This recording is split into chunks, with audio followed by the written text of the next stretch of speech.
You have a question? Oh, yes, I have an answer.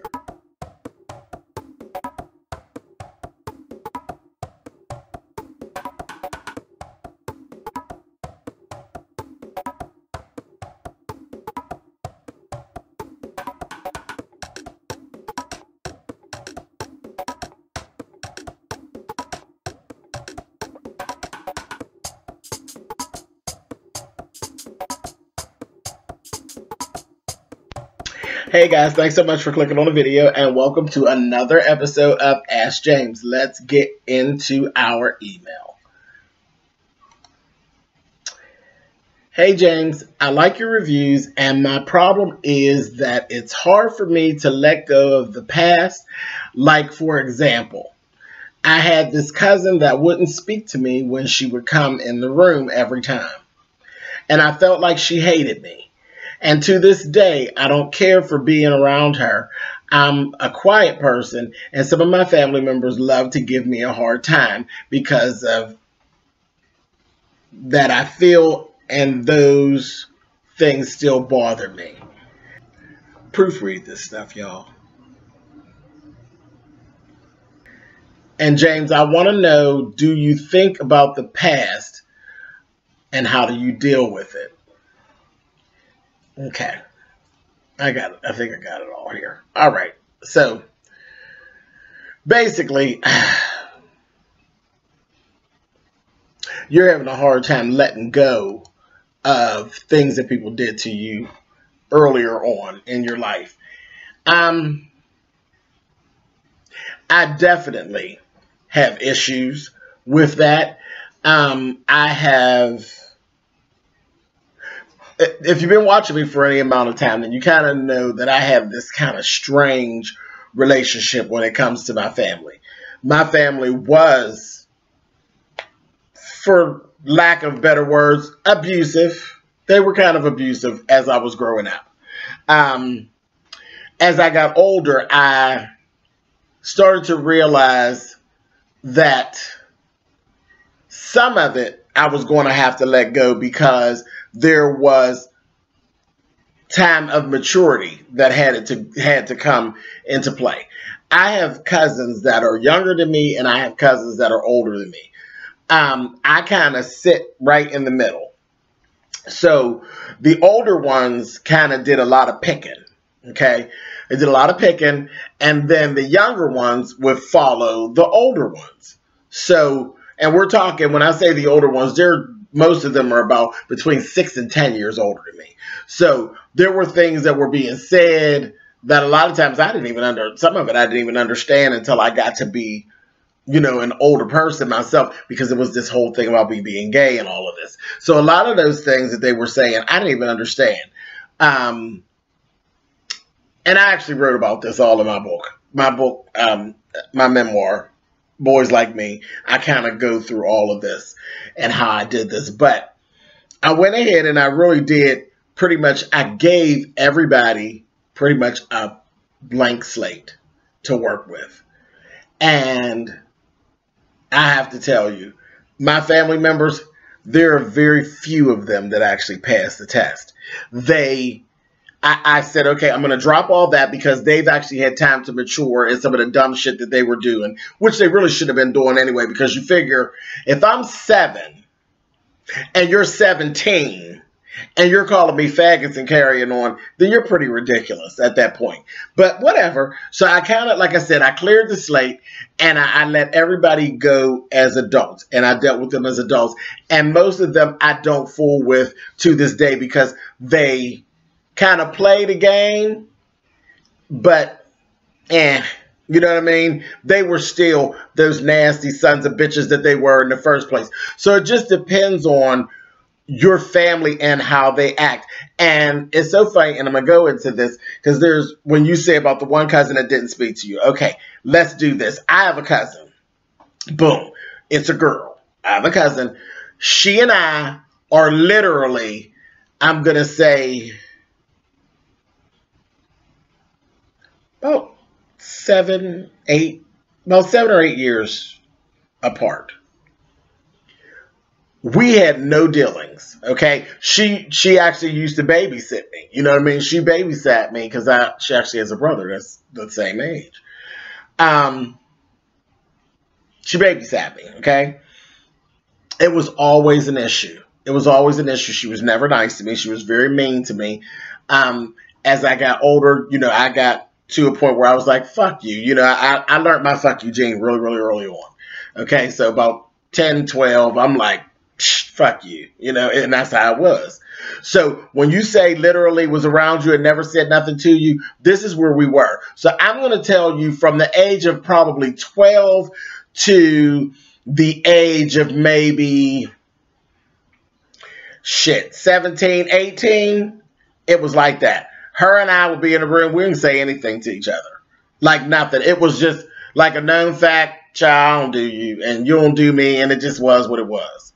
So, like I said, then I got older. Okay, I got older once I passed 18. We're going to go into my 20s now.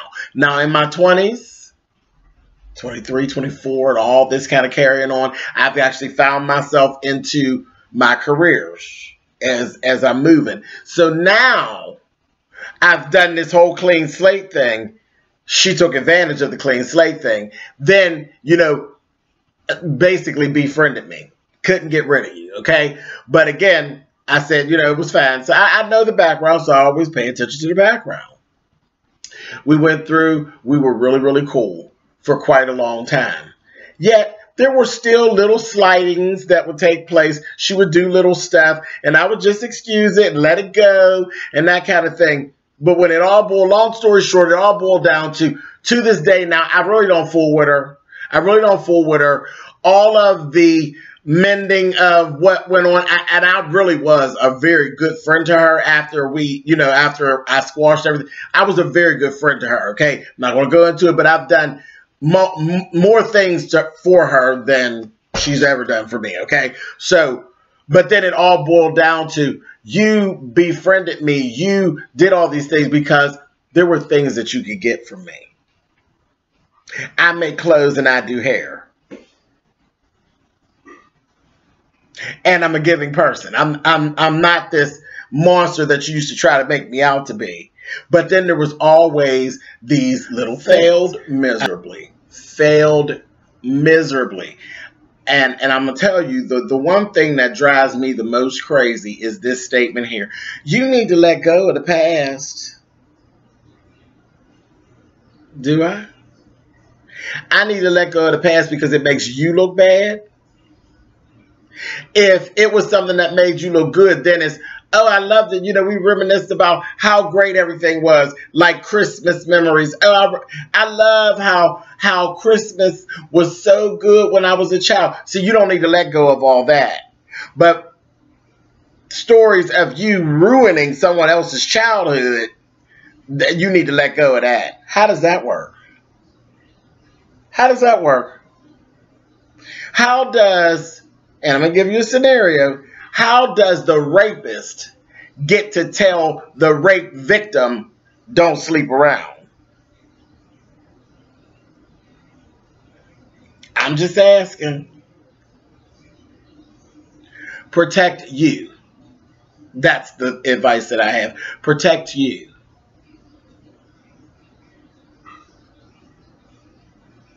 Forgive, but do not forget. You may have to go back and tap back into it. I will tell you that the 3 people in my life who treated me the worst as a child in my adulthood have all used that line. It's like clockwork, you know, that I need to let go of the past and go on with the future. And then the future was you trying to do some shit to me as an adult. Each one of them. Each one of the 3 have failed miserably, and I do not fool with them. I speak because we're family, and I keep it moving, I keep it nice, but I don't fuck with them. None of the 3 of them at all. They are still the nasty sons of bitches that they were when I was growing up. They're just in adult bodies now. This is my thing. You have to, and I go through all that to say this. Things that happen as a child, You have to kind of let some of that go. And I know it's easier said than done. But when I say let it go, you don't sit around and forget. You need to still watch these signs just to make sure that if these people are still the nasty sons of bitches that they were when you were growing up, you need to not go through all the pain that you went through with them as an adult.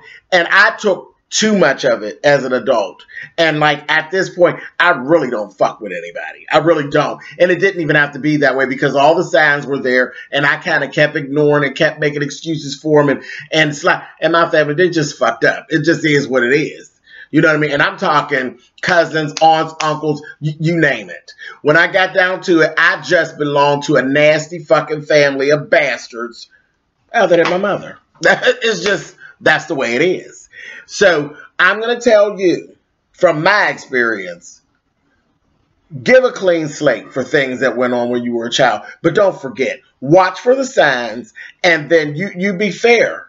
You be fair, but don't take no shit. As soon as someone slips into that behavior that they had, drop them. Drop them. Don't make no excuses. Don't let it slap. Drop them. Don't let them misuse you again as an adult like they did as a child. Drop them. And that's my advice to you. You know, but yeah, you have to kind of let go of the past because there are people who have matured. And then that's the funny part. With my family, they didn't. But like people I went to school with, strangest thing in the world, I have the best relationships with people that I couldn't stand when I was growing up. They've actually matured into adults. They actually understand different things. And especially like the males, I have no issues with any males in my whole community. Go figure. The little gay boy who always was fighting has no issue with any of the males in the area because they've all grown up, they've all matured, and they know, and some of them have actually even apologized for some of the dumb shit they did as we were growing up. So again, you got to give people as adults a chance to have matured and recreated themselves as adults, you know, and let it be what it be. You know, it is what it is. So that's what I'm saying. Just give a clean slate. Try to not hang on too much to the things that happened when you were a child, but stay on top of it. Make sure that you're not giving a chance to people who don't deserve it. Okay? I hope this helps. Let me know. Email me. My ear will be open. All right. Later. You have something you need to get off your chest or something you need some help with?